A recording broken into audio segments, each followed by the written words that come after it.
Jordan Belfort has changed his tune on Bitcoin. He told Fortune recently that Bitcoin holds an advantage over traditional stocks due to its limited supply, and he thinks that it could reach $100,000. So what was interesting to me about this story is that in the past, he said that sooner or later, a central bank or consortium was going to issue their own cryptocurrency, and that's what he thought was going to take hold. And I wanted to use that point as a discussion point for this panel to I think the misconception that we've been speaking about kind of week over week between CBDCs and cryptocurrency, because they are different, but we often hear in the headlines and a lot of different media outlets that they are the same, which they are not. They're just both digital. They're both on the internet, but they are very much not the same. So I want to kick that off to you, Naomi. What do you think about this narrative?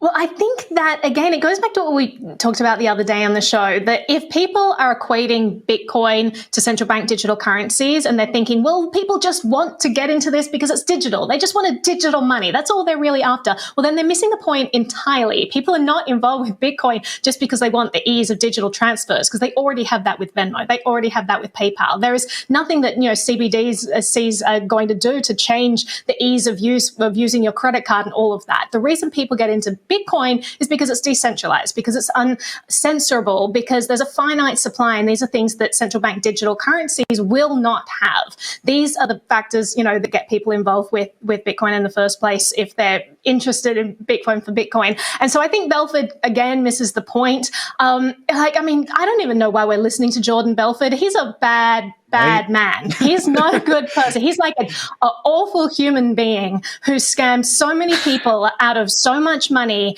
And we should not be holding him up as this beacon of truth. Like, well, he agrees with JP Morgan now. Oh, now he says something else. What's he saying? He's been very savvy with stocks. He hasn't been savvy with stocks. He's been a scam artist. He's been a criminal. He has, hurt so many people, made them destitute. And I think that we should just leave Jordan Belfort in the dust. I could rile about this all day. I'm going to throw this to you, Zach. Mm-hmm.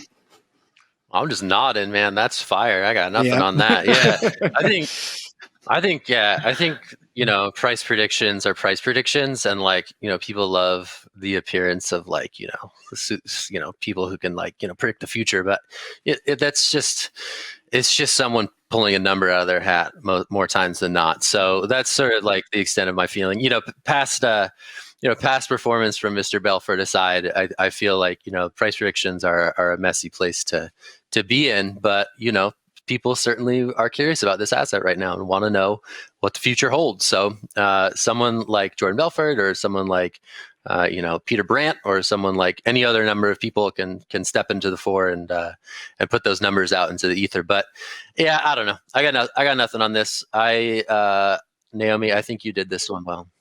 Well, Naomi, I just wonder whether. Sorry, go ahead, Jen. Yeah, I was just going to say, Naomi, to your point, I think when Hollywood glorifies a story like they did with The Wolf of Wall Street, people like Jordan Belfort feel like they need to comment on things like this when they really aren't saying much. But Ben, I'll kick it over to you.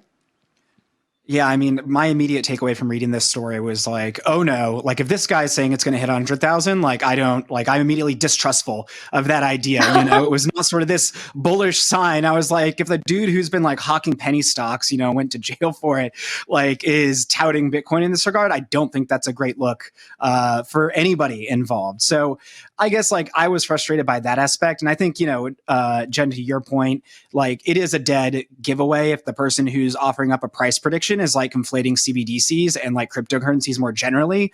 We can talk about the ways that central banks through regulation and other government actors are trying to crack down, usually through KYC and AML and money transfer rules, to have greater control about them, but ultimately they are not controllable. So, if you're looking for signs that maybe you shouldn't trust a price prediction, that conflation is a good one to start with. Yeah, I mean, that said, that said, 100K is not an uncommon or maybe even unrealistic price prediction. Right. It's not like he's really out on a limb here with this one, which I think just also is worth pointing out. Can we do that thing from the movie where they do this in the thing and there's like the meme of it? What do they say? Okay, ready? Are we doing it? Will, get in it. I'm doing this right now. I'm not even lending I'll look it up. emotional support to this narrative and that story. We need Matthew McConaughey on here. Well, I think that a lot of the time when you have these price predictions, the reason why people really enjoy them is because a lot of people just like to feel retroactively justified in decisions they've made. So if they bought in and someone's like, it's going to 100K, it makes people feel good to be like, oh, I made a good decision. Or it helps people like, to justify things that they're about to do. Like, I really want to buy in, I really need a good reason. Someone says the price is going up, it kind of tips them over the edge. So people love that. If you look at the number of YouTube channels online that talk about cryptocurrency, the vast majority of them are all just market predictions. They're all like, do you have a triangle? It's meeting with another triangle. And there's a line that goes here which circles things. So the price is going to go up, everyone. And then everyone's like, yay, I like the video. Good work. And it's just like, honestly, I agree with you. There's also what Wall Street does. I agree. But I do think that a lot of people are just pulling these numbers out of anywhere. It may get to 100K eventually. What time frame? We don't know. Like, it's really hard to predict these things. I think I'm a wuss. I am a big wimp when it comes to price predictions. I actually never give them. Maybe I should. Maybe I should be like a little braver with that, but I don't know. I don't want to throw out numbers there if people are looking to me for advice when I don't know what the number is going to be. I don't want to give false advice,